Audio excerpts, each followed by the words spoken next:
Hey, Facebook, socials, Coach Brian Pirani here. I actually just got off a podcast. It's called Full of Words. And two lovely ladies, Sue and CJ, from the land down under. And we spoke about words. Their podcast is full of words. Literally, that's the title. And we spoke about how language impacts your everyday life, the way you think, the words that you use and how they connect to you getting the results that you want or the outcome, the life that you want to live, and the excitement.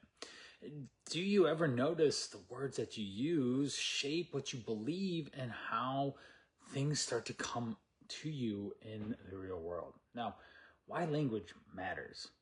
Couple, words have identity. They have power, meaning, impact. Say the right thing to someone, you get the outcome that you're looking for.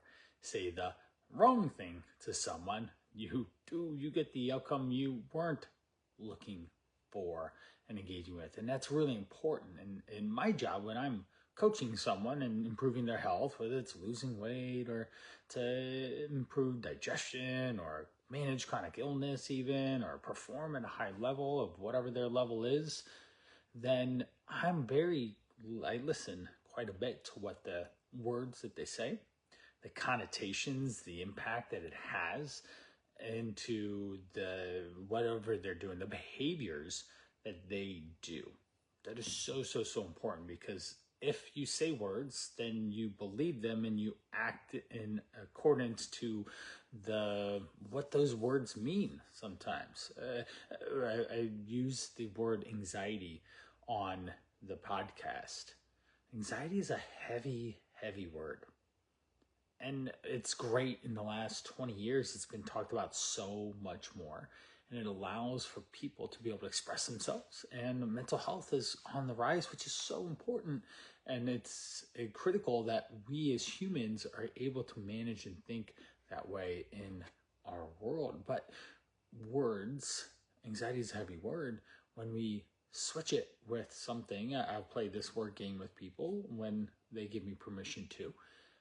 We'll take a list of synonyms, words that mean the same as anxiety. Two of my favorite ones to throw in there is ants in my pants and heebie-jeebies. So when someone's anxious about something and we replace that word with I have the heebie-jeebies about this, it changes the tone, it changes the outcome, it changes the impact that it has. And this word can create identity, and it creates action or inaction, and that is really important.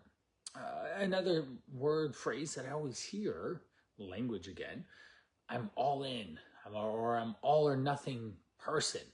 That's a big, so many people white knuckle their health and do it in an unsustainable way that creates the long-term outcome of not actually living and being and feeling the way that they actually want to.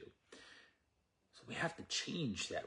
I love the term middle gear mentality. Something that's so, I coined it, I guess myself, we'll say that, and know if it's out there, but as through talking with so many people, middle gear mentality, that's what we want. We have to have that balance. Sure, some times or seasons can be that all or nothing, but other times we have to be able to give, say, a vacation.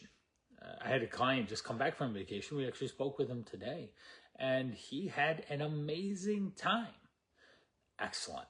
I'm so happy that he had a great time, and because of that, and the way we talked about expectations of the trip and the impact of his choices and how they would create the results of when he got back home and what they would actually be, say, from the scale or any of that, we were able to shape how he thought about the preceding week of fun and activity. And he was actually really excited about everything that he did, and he truly enjoyed himself in that experience.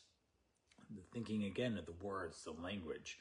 Now, common shifts of language that we can always say, and if you think about this, I have to or I get to.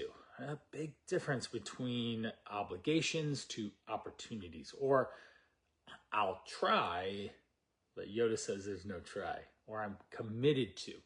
And this gives you the opportunity to shift into that ownership that you want to have the result, what it is.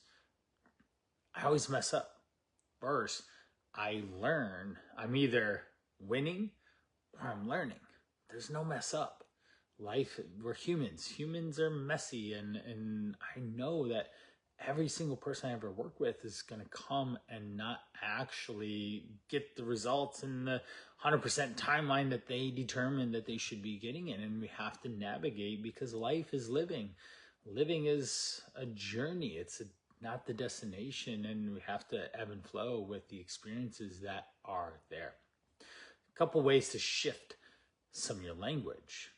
Awareness. Awareness is so big. I'm actually working with this with my oldest, Levi. He's 15, almost 16. He's playing straight up teenager, and he loves, absolutely adores the word like. It's in every sentence, multiple times even. Like and like and like.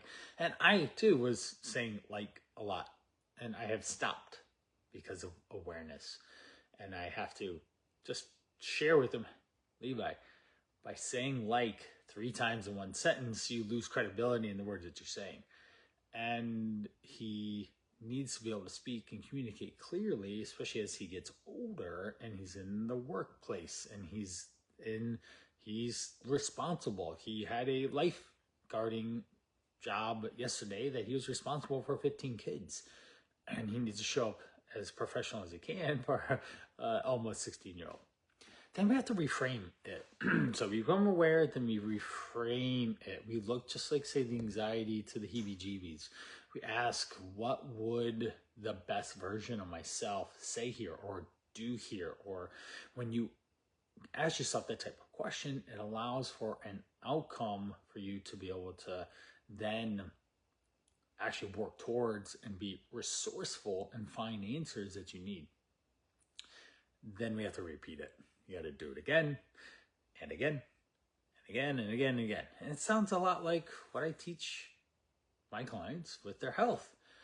We have the basics of eating healthy foods at the right amount of calories. We have moving enough to burn calories and burn body fat. We've got sleep, that you have to sleep enough and you have to drink enough water. Those are the basics that have to be repeated on repeat for more repetition for you.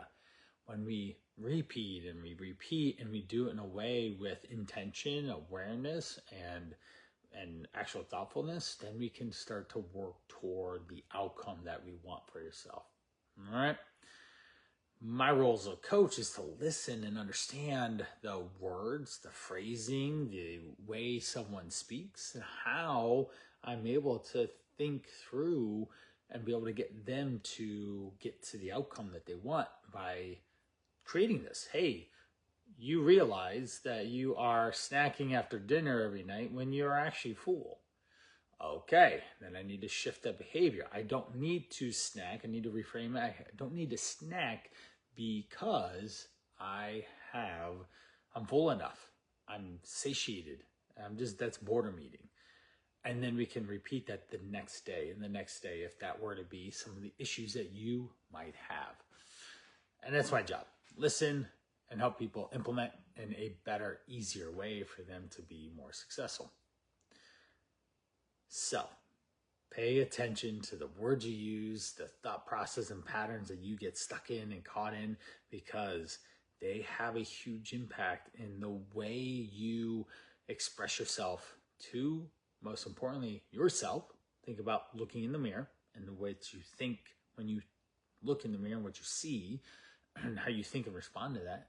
But as soon as you leave the house, or let's say I have 4 kids, my physical, mental, emotional representation goes out into my house, and I have to be conscious and aware of that. And sometimes I'm better at it than others, and I will admit that. I try and be super dad. Sometimes I fail. I try to be super husband. I fail. And that's part of being human, but I have to then get back up and I have to get back to the home plate and swing again, trying to hit a single. Not a home run, just a single.